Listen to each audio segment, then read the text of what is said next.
երևույթը այդքան առողջությանը վնաս տվող բան չի համարվում, ինչքան որ էսթետիկ տեսանկյունից շատ տհաճ, որովհետև ամորձիների վրա ամորձապարկի մաշկի վրա նմանատիպ գոյացությունները ամենայն հավանականությամբ վկայում են արյունազեղման փոքրիկ օջախների մասին, մազանոթներ են փոքրիկ վնասվում առաջացնելով արյունազեղման օջախներ։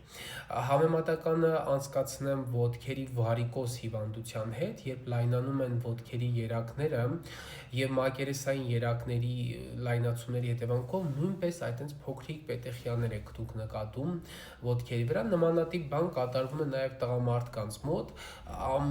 միշտ ամենայն հավանականությամբ այդ զուգակցումը կա, արտաքին այդ դեֆեկտը ունեցող տղամարդկանց մոտ հետազոտությունները ցույց են տալիս, հատկապես ուլտրաձայնային հետազոտությունը, որ նրանք ունեն ձախակողմյան երակների լայնացում, չի բացառվում նաև աջակողմյան սերմնալարի երակների լայնացումը։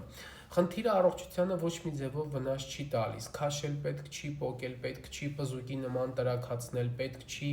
չանգռել պետք չի, մարգանցով կայով լվանալ պետք չի, ընդհանրապես ոչինչ անել պետք չի։ Զուտ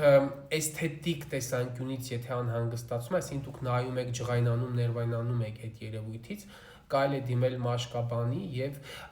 հասկանալ մաշկաբանը, օրինակ, գիտես, չեմ ասում դիմեք ինձ, ես չեմ զբաղվում նմանատիպ հարցերով,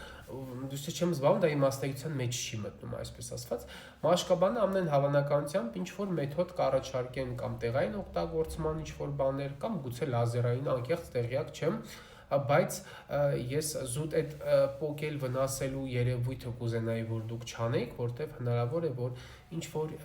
օջախ բացեք, որտեղից սկսվի ինֆեկցիոն պրոցես եւ ավելի տենց վատ վիճակ դառնա։